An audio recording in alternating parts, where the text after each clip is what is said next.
What's up? Hey, y'all know what it is, man. I am that boy Box. This is Roughhouse Boxing TV. And gotta give a big salute out to the whole LDBC, Lions Den Boxing community. And yeah, y'all know what it is. Wipe your feet, close the door behind you, man. Come on in. That's what's up, man. Appreciate y'all stopping by the house and chopping it up with me.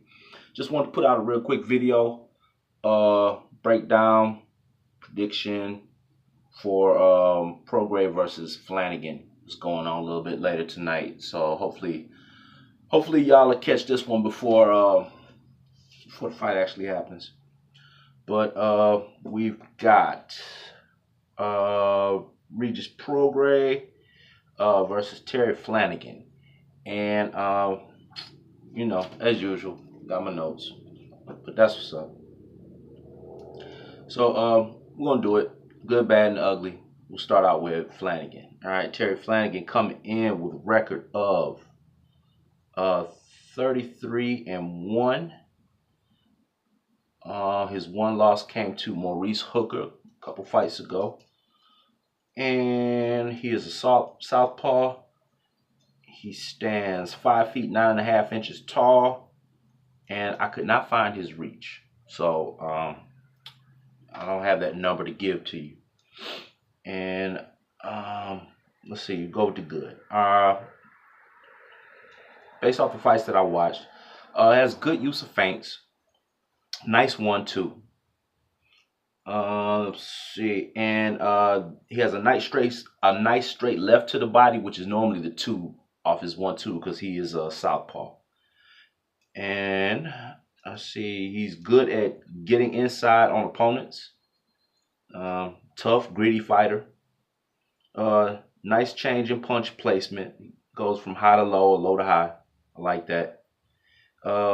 Stays up on his toes for the majority of the fights that he's in.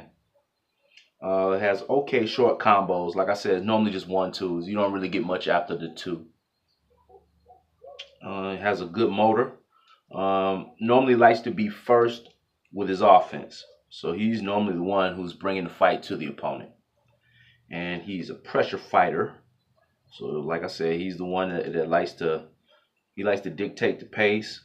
He likes to bring it to the opponent. And I'm trying to see, is there anything else I got on here for him? Nah, that's about it. All right, now we go to the bad. Lack of lateral movement. I saw that. He's a straight in and out fighter. And a lot of times he was getting touched on his way out because he goes straight back. He doesn't get his work in and then spin off to the side or come out at an angle or whatever the case may be. A lot of times he comes in head first, which causes head butts to him or the opponent, or he comes in head first. He's not able to see what's coming at him. Not the most accurate puncher in the world. A lot of winging shots. Struggles with fighters with reach sometimes, and I noticed that primarily in the Maurice Hooker fight. Mo gave him a little bit of problems with the long jab when Mo used it effectively. You know, there were times in that fight when he got Mo off his jab game, but when Mo was on that stick, he had a little trouble with it. Not heavy-handed, lacks some pop. Doesn't always listen to his corner. I noticed that in the fights. They were giving him instructions, and he would go out and continue doing what he was doing wrong, that his corner was trying to correct in between rounds. So I said, doesn't cut the ring off well. Doesn't really sit down on his shots, and I guess that is the reason that he doesn't show a lot of pop on his shots, because a lot of times he doesn't sit down on his shots. All right, now we go with Regis Prograis. Regis Prograis comes in with a record of 22-0-0 with 19 KOs. Let's see, we'll start with the good for Regis. Very good body attack. Very good body puncher. He's strong fighter, heavy-handed, and he can't sit down on his shots. Gives different looks. and I like that. His head doesn't stay in the same spot.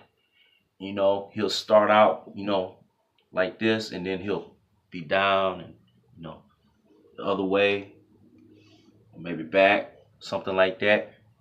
Now, that doesn't stop him from getting hit, but I do like the way that he doesn't present his head as a stationary target. Um, can throw from a lot of angles. Those different angles that I was giving you that he does with his head, you know, he can throw punches effectively from all of those angles and positions. Let's see, controls range very well, and I like that. Very good center of balance. It kind of reminded me of the Danny Jacobs film that I was watching. You know, well, I'll go into that later, but he has good center of gravity and balance, and that helps him when he's throwing his shots. Uh, he normally keeps lead foot dominance through the fight. That's something that stands out with his footwork, is that he's always got his, well, I'm not gonna say always, but most of the time he's got his feet in the dominant position, meaning his foot is outside of his opponent's foot, you know, to initiate his offense, and then be able to get out as well and not get tripped up by the opponent's feet. Um, let's see, sets pretty good traps.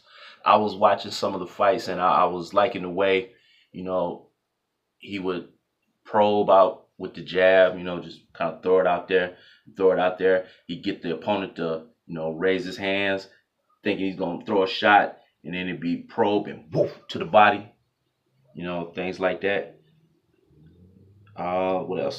He's got a good chin, and he will walk through your shots if he doesn't respect your power. If he takes what he feels is your best shot, and it doesn't really fade him, you can look out, because he's gonna keep coming. He's a good finisher. If he's got his opponent hurt, he's gonna do what he has to do to put him down.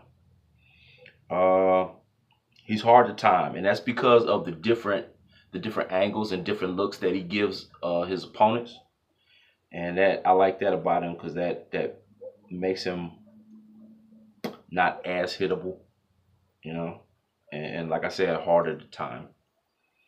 And fighters that are rhythm fighters, like Flanagan. Flanagan is a rhythm fighter. A fighter like Prograis is normally a nightmare for them, because the change in looks, the change in angles keeps that fighter from being able to get in a rhythm, a punching rhythm, and a lot of times they got to reset and try to get that rhythm back. He's a good power puncher. We already said he's heavy-handed and strong. He sits down on his shots. So yeah, he's a good power puncher, and he primarily relies on the power punch, because his jab is kind of non-existent.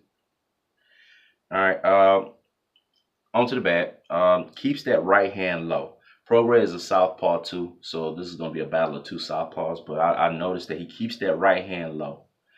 Not a good jab. No, it's a probing jab, you know, but it doesn't really do any damage to the opponent. Takes unnecessary shots.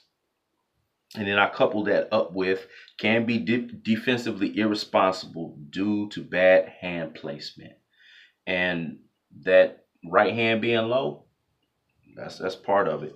And I noticed that sometimes he gets himself too far out over his lead foot, you know, and winging a shot. And if he misses that shot, then he's just kind of out there with all his weight on his front foot. So you might as well be standing out there on one leg when you're in that position, and that makes it really, really hard to go from offense to defense. Let's see, flat-footed, you know, and he's the type that he doesn't move very quickly, you know, small shuffling steps to keep that balance. That way he can always, you know, come off with a power shot. And yeah, and he's flat-footed all the time. I've got average foot speed. What else? lack of lateral foot movement. He seems to just come straight at the opponent, stalking the opponent. Doesn't roll around different angles a lot. I saw it a couple times, but it was nothing consistent. Admires his shots after throwing them. He's the type that'll, hit his opponent with a good 1-2 and then stop to watch and see, what happened instead of continuously, keeping that offensive output on the opponent. And can be countered.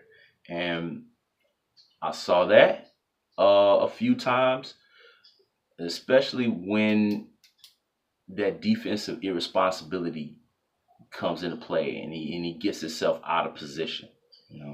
Fighters were able to counter him. All right, so now we will go into the keys to victory. We'll start with Flanagan. Has to work the body. If he's gonna stop Prograis, slow him down at all, he's gonna have to do something with his body. And that's gonna be hard for Flanagan because, like we said, he's not a heavy-handed puncher. So he's got his work cut out for him. Punch output and accuracy has to be high. He's got to let his hands go, and he's got to connect. It can't be a bunch of just wild winging shots that don't hit anything. Prograis is going to slip those, and he's going to come at him and eat him up like a shark if he does. He has to listen to his corner and execute. He can't just take what his corner is giving him as whatever, go out and do my own thing. He needs to listen to his corner because those are different sets of eyes from the outside, and sometimes an extra set of eyes is very helpful. And not only does he have to listen to them, he has to execute what they give him, the instructions they give him in his corner. All right, now for Regis Prograis, I'll say his counter game has to be on point. Because Flanagan is going to come to him initially, and Flanagan is going to throw punches. That's his MO. So his counter game is going to have to be, up there because there's going to be opportunities for it.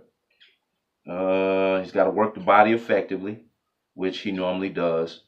And it's going to be interesting to see this fight, how Flanagan's straight left to Prograis' body does against Prograis' hard body attack.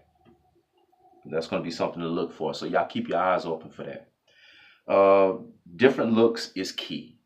The same way that I was talking about Regis, with the different movement with the upper body and the head and all of that, he's going to have to do that because Flanagan is a rhythm fighter, and keeping that head in different places is going to keep Flanagan from getting in his rhythm. And he's going to always be guessing, all right, well, where is he going to be at now? Where is he going to be at now? Is it going to be safe to throw this shot? Especially if he throws a shot and Regis' head is not there and Regis is able to counter. That's going to keep him guessing and second guessing him. All right. Now, those are the keys to victory. And for the prediction, I've got Prograis by stoppage, KO, TKO, either way, between the 5th and the 8th round. That's what I think. Prograis too strong for that dude, and even though Flanagan has a slight, about 1.5 inch height advantage on him, I'm not sure of the reach, so I don't know who has the advantage that way. But the Prograis built like a little tree trunk, man. Hard body, he can take a shot. He's got a good chin, and I guess I didn't put that in there before, but we've all seen people get work in on Prograis, and he eats it. So it's going to be hard for Flanagan to be able to, one, make Prograis respect his power in his shots, and two, get Prograis off of his game. So there you have it. Prograis over Flanagan, like I said, by stoppage, somewhere between the 5th and the 8th round. And yeah, that's what it is. But yeah, Y'all go ahead, tune into the big homies Marlo's Corner tonight because they're gonna be calling this fight. They're also gonna be calling the Jacobs versus Derevyanchenko fight, and gonna have a good time over there, man. And y'all gonna see me over on the corner, man. Always on the corner, man. I rock out with them boys. But that's what's up, man. Y'all let me know what you think about this breakdown and prediction. Leave comments, you know what I'm saying? Subscribe if you haven't. Smash that like button. Share this to your social media platforms, man. And as always, thank y'all for stopping by the house, chopping it up with me, man. I am that boy Box. This is Roughhouse Boxing TV. And I'm trying to think, is there anything else? Nah, that's it. So y'all can go ahead and get on out the house now. Gee.